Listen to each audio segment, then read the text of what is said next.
As we've mentioned, both Keir Starmer and Dominic Cromwell so far, I do just want to take a moment. I didn't mention this yesterday because I essentially took yesterday off from the election. Keir Starmer's comments about the Tory party manifesto, to the degree that he commented on it in any substance whatsoever, he said it was, quote, much like a Jeremy Corbyn manifesto. Now, he didn't mean he was putting forward social democratic policy.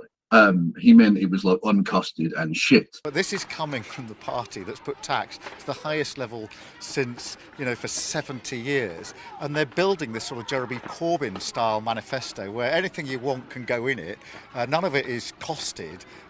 It's a recipe for more of the same. And I do have to just say to you, Mr. Starmer, Casey, Sir Starmer Casey, go f yourself. You got elected on his manifesto twice. And have some respect for the electorate that you went to with now two manifestos that you claim weren't costed. I mean, they were absolutely costed. We also have the costings document. So he has just lied deliberately, tend to throw Corbynites under the bus to look performatively more centrist. It's absolutely pathetic because not only did he run on both of those manifestos in 2017 and 2019, in 2019 specifically, the guy was on the shadow cabinet. So he had to go to the Clause 5 meeting to sign off the manifesto, costings and all. That was his job to do that, and he did do it. He ran on the manifesto, he signed off the manifesto, he agreed to it, and he supported it. And in fact, one of the policies that was not put through the ringer in terms of its viability was this silly Brexit policy that no one had thought through, which lost the bloody election. And we had people doing it performatively now as well, like Rachel Reeves saying, I never believed in the manifesto, despite the fact that she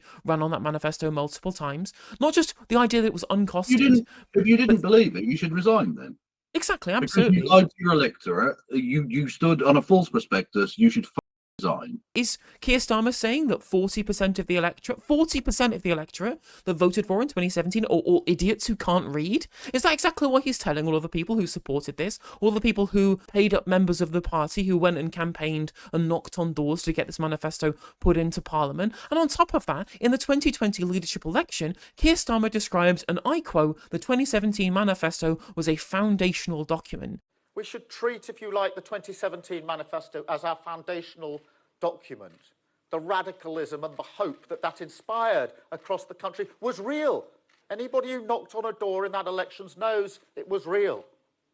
If it's so foundational, why is he trashing it now? It also doesn't even make political sense in terms of trying to, get towards the electorate electorally, because we've just had a policy prospectus that tanked the economy for having a bunch of tax cuts that were unfunded, and it was the Liz Truss fiscal event. But oh no, he can't mention the Liz Truss fiscal event because he's already mentioned it 1,000 times in the first debate, so he has to start attacking Jeremy Corbyn for no bloody reason, probably almost out of spite. I feel like it's entirely out of spite. I just need to respond to a prick in the YouTube chat. Corbyn's policies would have bankrupted the country. 2 quick points for you, champ. Country already is fucking bankrupt because we refuse to tax people who have all of the fucking money. And secondly, redistributive politics would be a lot better for the country. We are a country which is a sovereign currency issuer. We cannot go bankrupt. In fact, this idea that spending money would bankrupt the country, what bankrupt the country, quote unquote, or destroyed our economy was taking money out of the economy, trying to reduce the deficit, playing this debt to GDP ratio numbers game at the time when interest rates were at rock bottom, investment rates were incredibly low, and we were in a literal liquidity trap. It's a basic macroeconomics during a liquidity trap to spend more money, whether that's through bond issuance at very low interest rates and bond yields, or whether it's through monetary financing of government deficits. It would have been necessary to be able to use that money to invest into new businesses, cooperative businesses, to rebuild our public sector. Austerity kneecapped growth. It means that our wages are £11,000 per person behind where they should be if they had risen at normal rates since 2008. They were doing fine. The economy was doing fine when the Gordon Brown government was using quantitative easing to prop up our economy before 2010 in a kind of more fair way. Then George Osborne came in, slashed government departments, destroyed productivity, destroyed economic growth, kept giving quantitative easing to rich people so that GDP grew up very slowly, but productivity investment and wages all tanked because we didn't spend money. If you think that Jeremy Corbyn saying we are going to create new money to spend on investment, which boosts both supply and demand and creates economic growth, would quote unquote bankrupt the country, you don't know anything about economics, you don't know what the hell you're talking about, go and read a basic economics textbook. Because this has been Keynesian economics since the 1940s and 30s. This is literally how America got out of the Great Depression. It's tried and tested macroeconomic policy. And if you think that that's quote unquote bankrupting the country, go back to school. Like you've just got your mind clouded with neoliberal Chicago boys, monetarist Thatcherite garbage. Maybe it's not your fault, and you've entirely imbued this from first principles. Have you maybe not thought to question what you've been taught already rather than accepting it at face value? Because I'm looking at the country that we live in at the moment. It doesn't look to me like austerity's done us very well, has it? Yeah, exactly. Well, very well said. Very, very well said. You asked people to elect Jeremy Corbyn as their Prime Minister. You said, I do Crumbling. think Jeremy Corbyn would make a great Prime Minister. Jeremy Corbyn, did you mean that? I was certain that we would lose the 2019 election. You're a lawyer. You should be good at looking at details of things here, right? She asked you, were you lying when you said that? Was he lying when he said that Jeremy Corbyn was a friend as well as a colleague? Like, did he lie all of those times when he wanted to pay tribute to Jeremy yes. Corbyn? Like, yeah, well, of course he was lying, but lies are okay if it happens to the left, apparently. That We were wasn't not my ready. question. I was certain that we would lose it. I did campaign for Labour. Of course I did. I will openly say I campaigned for Labour. I wanted good colleagues to be...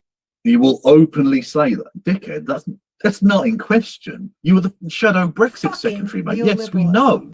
Can you just answer a question? returned You into didn't the mean it Labour then, Party. when you said it. And I wanted a party that was capable of being changed so we could face Sir the Keir, future again. Did you not mean it when you said it? I was certain that we would lose, and I That's think many not other the people.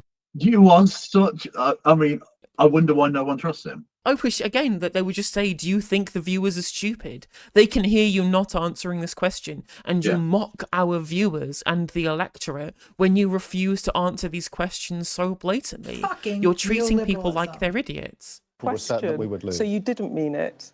I was certain that we would lose. So you said it because you didn't think he would be Prime Minister anyway? Of course, I campaigned for the Labour Party at the last election and the election before that. The I'm, one- I'm sorry, Robot Droid 3000 has malfunctioned.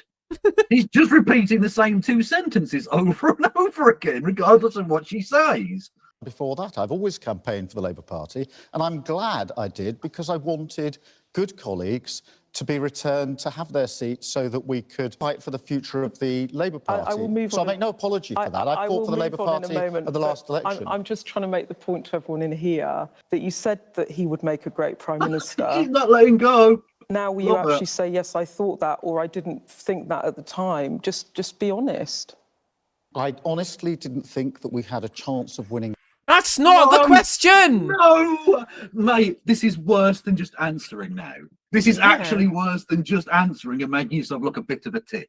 You Right? just say, I was lying back then. I was lying when I thought he'd be a good Prime Minister. I Because didn't now think he everyone's would be. like, why is he what's he hiding? He's giving the same answer like 5 different times now. And fair play, for once, a journalism holding him to account, holding his feet to the fire, which you fine. should have been doing for the last 5 bleeding years. But at least you're doing it now. That's nice. I can't wait for election day for that to stop. That So you election. said it anyway. I wanted Even to he's campaign been laughed for at our now. colleagues. And I then, once we got the result that we did, which were the results that I expected that we might get, as I say, I decided to step up to lead the party, not something I had planned to do when I came into Parliament, and to change it and to put it back in the service of working people. The reason and we will move on, it's Right, but you said you were going to not change the party, actually. You said you were going to continue to do the same sort of policies that Jeremy Corbyn had. Yeah. And now you're literally a Thatcherite. Yeah. So, a trust issue, right? Because you, Well, look, let me deal with this He's issue. getting heckled! I went to Yes! Northern Ireland and worked with the police service over there. I said I would work with the team to change it, and we did. I then ran the Crown Prosecution Service. I was the chief prosecutor Bingo. for 5 years. I said we would change the Crown Prosecution Service. my dad was a tool maker. I said I'd change it. We changed it. Pebble Dash Semi. Mum was in the NHS. Oh, my God.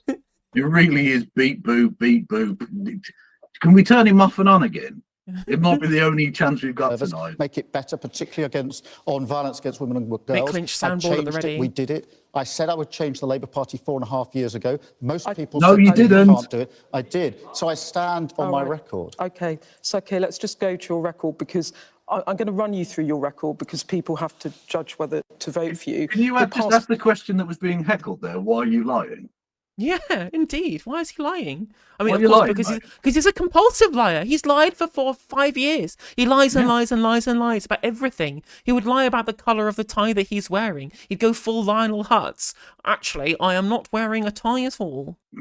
That tie was anti-Semitic, but we've changed the plot. We've changed the attire now, so it's absolutely fine. Hey there, if you enjoyed the video, make sure that you like and leave a comment. That helps the video out in the algorithm. If you subscribe and ring the bell, it'll let you know when I go live. I stream every day on YouTube and Twitch. You can also follow all of my socials down in the description. And if you want to support me in a more financial manner, there's a join button for membership to just 99p to be a member on YouTube, as well as a Patreon, and there's some merch there as well. And hopefully I'll catch you on the next video. Take care.